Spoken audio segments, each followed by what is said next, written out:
자, 그러면 10월 4일 화요일 모닝 헤드라인스 뉴스캐스터 레이와 함께 시작합니다.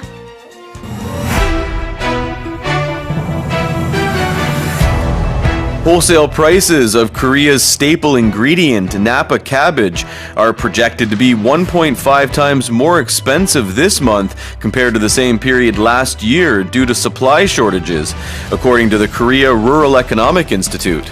한국인 밥상의 주재료인 배추 출하량이 감소하면서 이달 배추 도매가격이 지난해 1.5배 수준일 것이라는 한국농촌경제연구원의 전망이 나왔습니다.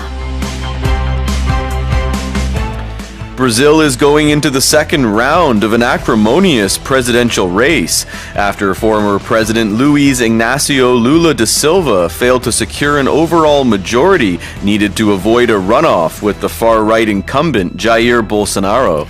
브라질 대통령 선거가 건곤일척의 승부를 가릴 2차 투표에 돌입했습니다. 루이스 이나시오 룰라 다시우바 전 대통령이 1차 투표에서 과반 득표를 하지 못하면서 자이르 보소나루 현 대통령과 다시 맞붙게 됐습니다. NATO Secretary-General Jens Stoltenberg has warned of severe consequences for Russia if Vladimir Putin were to use nuclear weapons in Ukraine amid escalating rhetoric from Moscow. 러시아가 핵무기 사용 가능성을 언급한 가운데 옌스 스톨텐베르그 나토 사무총장은 러시아가 핵무기를 사용할 경우 심각한 후과를 야기할 것이라고 경고했습니다. Ocean carriers are canceling dozens of sailings from Asia to U.S. ports during what is normally their peak season, the latest sign of the economic whiplash hitting companies as inflation weighs on global trade and consumer spending. 1년 중 가장 바쁜 시간을 보내야 할 해상업체들이 인플레이션으로 인한 소비 둔화로 아시아에서 미국으로 가는 컨테이너선 수십 편의 운항을 취소한 것으로 나타났습니다. A recent survey has found that 4 out of 10 single-person households balance 2 or more jobs while prioritizing savings over consumption. 1인 가구 10명 가운데 4명은 2가지 이상의 직업을 가진 이른바 N잡러로 조사됐습니다. 이들은 소비보다는 저축에 더 치중하는 것으로 나타났습니다. And those have been today's morning headlines. Morning Headline Expressions.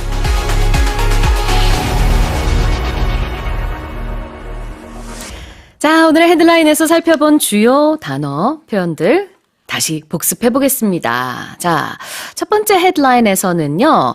Ray, what was that word used to talk about something you eat on a day-to-day basis or an ingredient? A staple. A staple. Right, and a lot of times you'll say, you'll hear it's a staple of the diet, especially of that country. So we talked about rice being for sure the number one staple in pretty much in all of Asia. I think right? so. In Africa as well, maybe even. And some European countries, they have rice dishes. Yeah, maybe even actually in South America too. Yeah, it could be. Possibly. In Western countries, we always talk about bread and milk. Those are always considered the staples.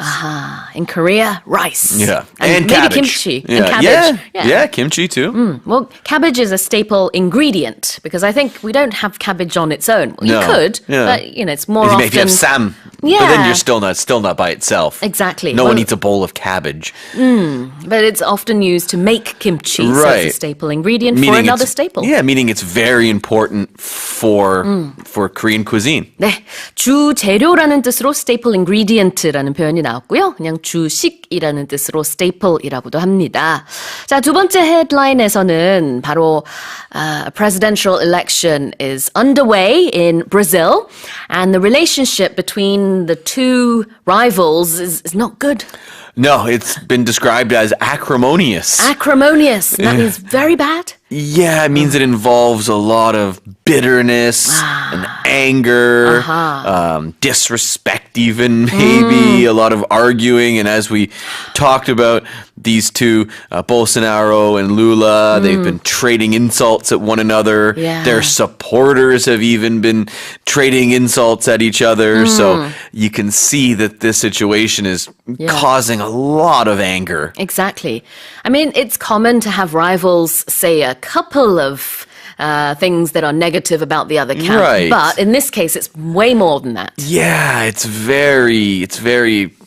more bitter. That's kind Very of the bitter. way. Right, you can feel the tension. You can cut the tension with a knife between the two of them. 네, 분위기가 아주 비터하다라고도 표현을 해주셨는데요.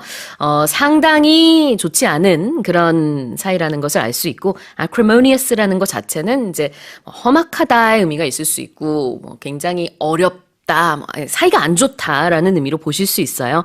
반대로는 amicable. 라는 단어가 있습니다. I would use that if we're talking about, as we mentioned earlier, like a divorce, right? You might have an acrimonious divorce, very negative, but then you might have an amicable one, or think of like a negotiation as well. Oh, the negotiation was very amicable. We got along. We were very professional and quite civil and friendly towards each other. acrimonious, 반대말 amicable. 자, moving on. 세 번째 헤드라인에서는요, 러시아가 최근에 핵 사용을 할 수 있다라는 발언들을 점점 수위를 높여가면서 했어요. Escalating words? Yeah, escalating language, I guess would be the other way to maybe say it. So that's what rhetoric is. Rhetoric is just language, and it can be written or spoken. A lot of times rhetoric it's meant to influence people. It's meant to convince or persuade people to do something or take some certain action. One thing with rhetoric is that it's not always the most sincere, the most honest. It's one of those things that's used a lot with politicians, right? Campaign rhetoric, for example. Exactly. Well, in this case, Russia has been threatening to use nuclear weapons, and that rhetoric has escalated. It's gotten stronger and stronger. Yeah. They're saying it more and more. And it's one of those things. Is it sincere? Would they actually do it? We don't know, but NATO is certainly saying that they're taking it seriously. Exactly. 자, 다음 헤드라인에서는요, 바로 shipping and lots of container freights have cancelled their shippings to America because of inflation. It's weighing on global trade. Yeah, it sure is. It's suppressing it. Right? If you think of something weighing on something, it's pushing down on it. Right? So it's negatively affecting it. It's dampening it. 압박을 가하다, 짓누르다, 무거운 짐이 된다라는 뜻으로 weigh on something 이라고 할 수 있는데요. 인플레이션이 바로 이렇게 세계 무역에 어떤 압박을 가하다 보니 지금 원래 픽 시즌이어야 하는 이 시기에 많은 쇼핑 컴퍼니들이 미국으로 물류를 못 보내고 있습니다. 보내지 말라고 거기서 이제 소비 심리가 많이 위축이 됐다라는 얘기가 있습니다. 자, 마지막 헤드라인에서는요, it's about this new group of people, 엔잡러라고 우리나라에서 부르고 있는데, they prioritize savings over consumption. That means saving money is more important to them than buying things. And that's what consumption is. Consumption is just buying something. Sure. Or eating something. You can consume something. But when you prioritize something, it means you say that that's more important. It's a priority for you. Prioritize A over B. B보다 A를 우선시하다. 그래서 요즘에 1인 가구 중에 10명 중 4명은요, 이렇게 엔잡러라고 해서 2개 이상의 직업을 가지고 있다고 합니다. 그 다음에 저축을 아주 많이 한다는 거죠. 소비보다는 they prioritize savings over consumption. 자, 이렇게 오늘 헤드라인에서 나온 표현들 리뷰해봤고요. 모닝 헤드라인 익스프레션스는 오디오 어학당과 유튜브에서 무료로 다시 듣기 하실 수 있습니다.